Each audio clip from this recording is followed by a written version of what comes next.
Bookie's New and Used Books is a supporter of WXAV 88.3 FM and WXAV.com. Located at 10324 Southwestern Avenue in Chicago, Bookie's offers a selection of new and used books with orders available for books not currently in stock. For more information, visit their website at bookiesbookstores.com. This is a WXAV 773 Sounds podcast, introducing you to the best local bands in the Chicagoland area. And we're back here at 773 Sounds here on the WXAV 88.3 FM Chicago, your escape from ordinary radio. My name is Peter Kreten, and I am so excited because right now I'm able to sit down with this great up-and-coming alternative pop band called Second Summer, and I have Steve Gatland from Second Summer on with me. Steve, how you doing today? I'm doing great, Peter. Thank you for having me. Oh, my pleasure. First off, love the name, especially since as we're recording this interview, we are in the midst of Chicago's Second Summer. Yeah, it's funny. There was a name for this that became politically incorrect, and I noticed I was in Oregon for a trip a couple of years ago, and I heard them referring to this as the second summer, and I felt it was metaphorical for a lot of what was going on in my life and the life of our band. So we adopted the name, and yes, we are the Second Summer, and appropriate for Chicago. I love that. And I can't wait to get into that because as I was reading up on the band and everything, you really make a point of talking about like second chances, starting over, things like that. But I think before we get there, we got to go back to the beginning. Can you tell us how Second Summer kind of came together as a band? Yeah, so we are a group of four. The four of us live in the same kind of Western Cook community, and we all ended up here for various reasons. And we have been playing music for a while, and typically that had taken the form of just having some fun with cover tunes and getting together. And I had been writing music for quite some time, but had sort of lost a little bit of the momentum on that. Just life happens, and there were all sorts of things going on, and we came together really around the pandemic and or slightly thereafter, and just said to ourselves, we've got some material here. Let's see if we can work on this and come up with some original music, which we thought there was a lack of that, certainly, in our area, and we certainly wanted to express ourselves in a way that was different. So we came together about 3 years ago and had our first shows in December of 2023. And have really been just so excited by the reception we've gotten and the energy that has been given to us in terms of just some feedback that we've continued the journey, if you will. But yeah, we were all a group of friends and we had known each other. We're all musicians, and we got together and put it together. I love that. And I really love the sound of Second Summer. Like the first time I heard you guys, it just reminded me of that great like 90s alternative pop sound. I'm thinking like Gin Blossoms, Lemonheads. I mean, it has just that great vibe where I'm going driving, I got the windows down, I'm blasting my tunes, and I'm hanging out with my friends. What are some of your musical inspirations? Like what helped inspire the sound for Second Summer? I am an admitted just lover of the hook, right? So I love just the journey to the hook, and I love this euphoria that comes with a well-crafted harmony-laden hook. So I think that's what we lean into. That all of our songs kind of build up to the hook, right? And I think that is an artifact of. I certainly think the '90s pop scene brought that.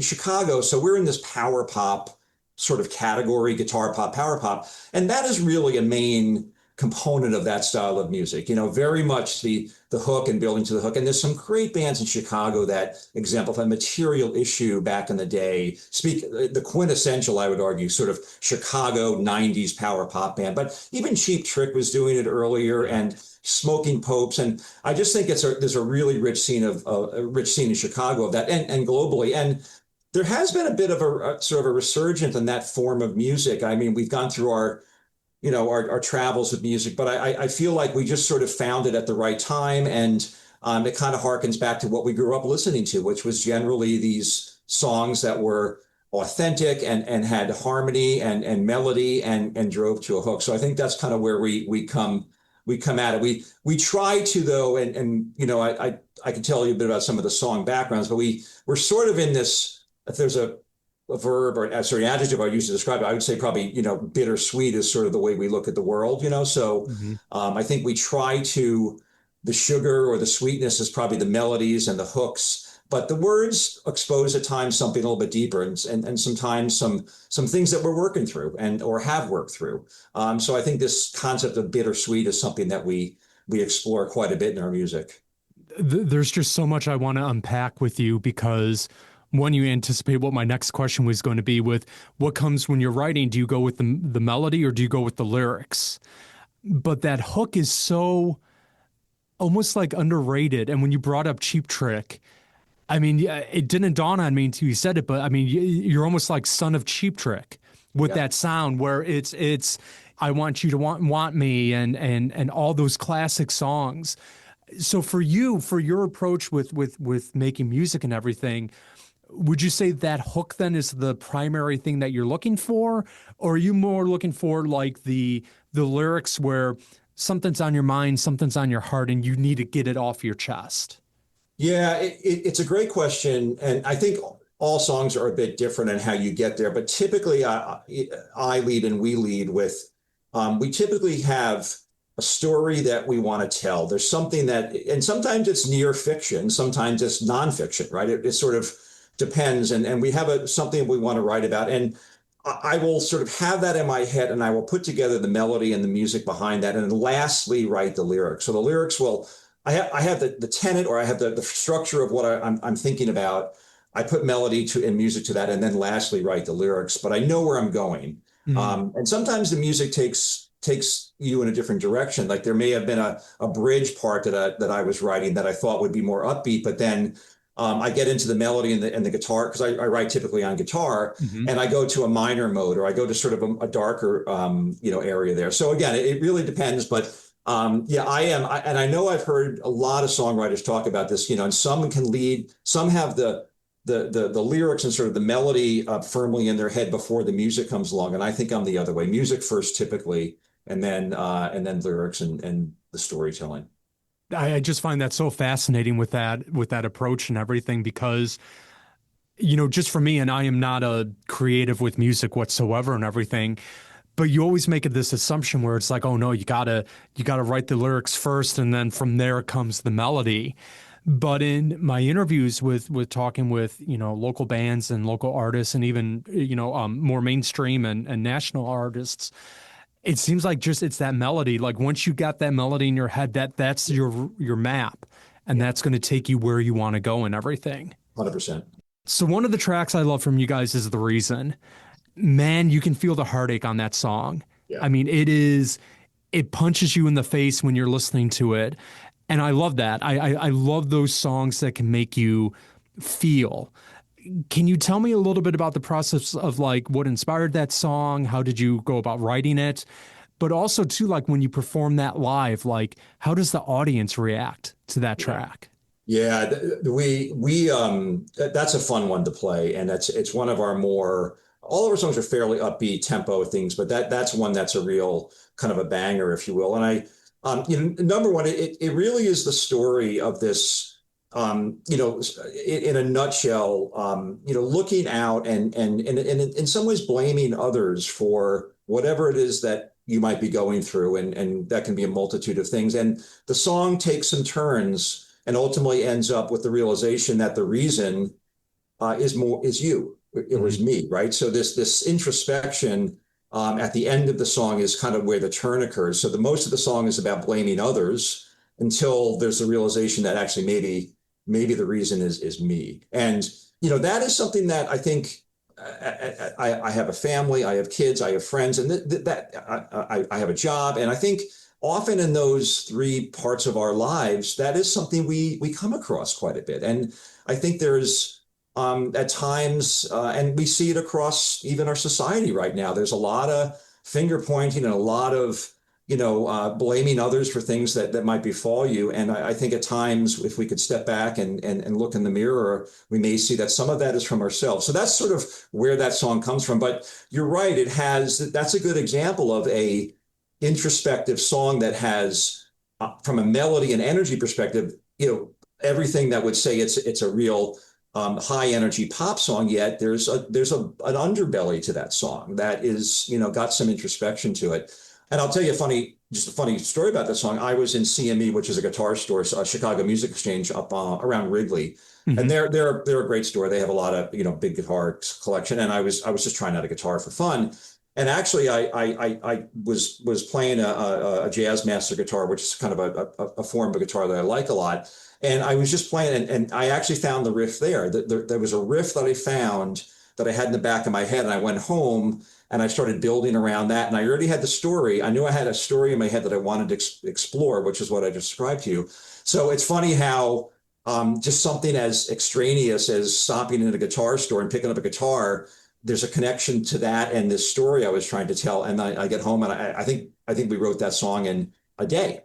That was quick. So, but yeah, and I think we play it live. I think the thing that song gets most, we see more with that song is that it's sing-alongable. A lot of our songs are, but there's this harmony and the reason we really bring it home. So I think that's one that typically is one of our more high energy songs, and we have a lot of fun playing it. That's awesome. I'm with Steve Gatland from local band The Second Summer.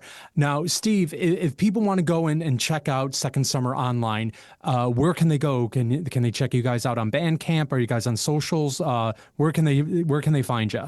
Yeah, we are on Instagram, _second_summer, on Facebook, The Second Summer, also on Bandcamp under The Second Summer, on all the streamers, and of course we have a web presence as well. But I would say the best places would be Instagram and Facebook for us, and then Bandcamp is a great place to check out our tunes as well. As I was doing my research and really learning about the band, that theme of second chances really pops up a lot. Not only in the music, but even how you promote the music and everything. I found that really fascinating because, as you kind of mentioned earlier, I think that's an underappreciated part of society and just community building and things like that. So from your perspective, how do you try and focus that notion of second chances in your music? Is it conscious, or does it just kind of come out naturally?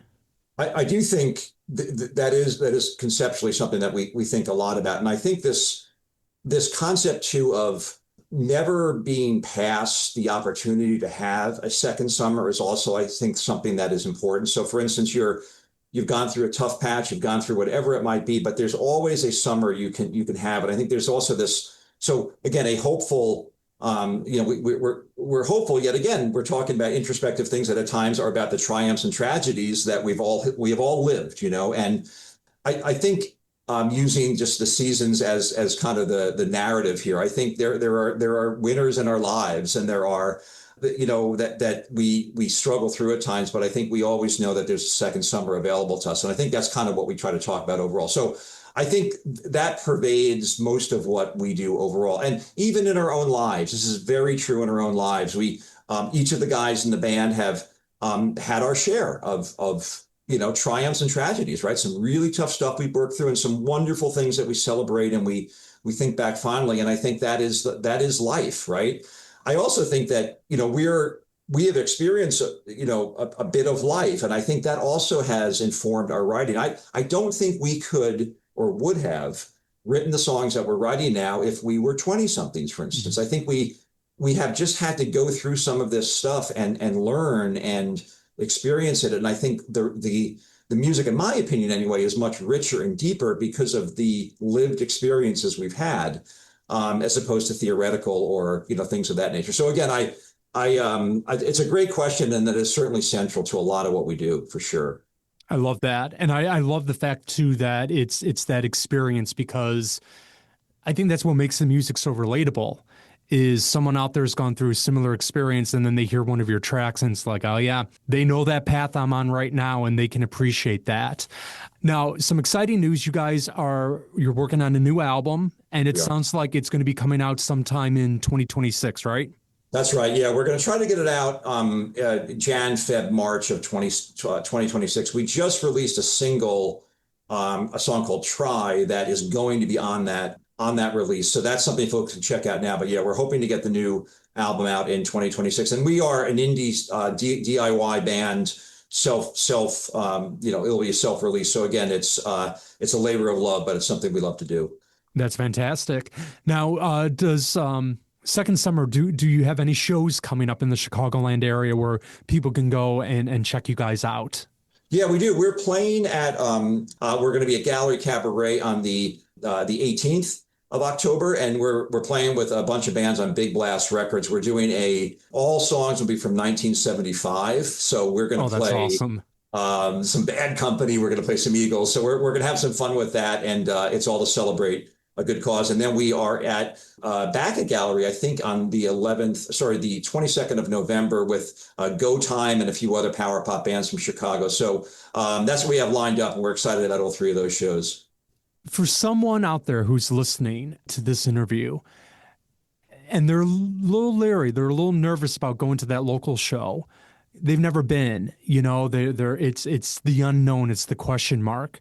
What would you say to get them to go and check not only you guys out, but any local band in the Chicagoland area? My first thing I would say is that I hope folks will give original music the attention it deserves. Because I think, there is just an awful lot of tribute band stuff going on and cover bands. And that's fun. Those are wonderful. But I think there's so much original music happening in the city. And I think that is where you will experience, and I've experienced this myself, some of the great surprises of your musical life. You will see bands that, you might not love all of them, but you will, I bet, not be leaving with it was not a mundane evening. And I think you will 9 times out of 10 find something there that is interesting and new to you. And I think in an era where we hear so much repetition, and again, the tribute bands and the cover bands, I think it's a breath of fresh air. So I would say be open-minded. Again, you might not love every band you hear, but I would kind of bet my bottom dollar that you will hear some things in these sorts of bills where you have a couple original bands playing together that I bet you'll like. And I think you can also get a vibe of the bill if you just do a little bit of research on the bands. I think you'll get a sense for what that show experience would be like. And of course, we are just delighted to see folks at shows. So of course, there's a lot of interaction with the bands and the folks that show up. So again, that's always a lot of fun for us, and we hope folks will come out. Steve Gatland from the Second Summer. Again, if people want to check you out, they can find you on your socials. Can you give them out real quick? Yeah, Facebook, The Second Summer Band. Instagram, _Summer. And you can also find us on the streamers and also Bandcamp under The Second Summer. Just a tip is that you always have to put The Second Summer to find us. Some folks go by Second Summer and you might miss us there. So The Second Summer, and that's how you can find us. Awesome. Steve, thank you so much for joining us on 773 Sounds. Thank you, Peter. Delighted to be here. Thank you for listening to this WXAV 773 Sounds podcast. For more information on 773 Sounds, please visit our website, wxav.com.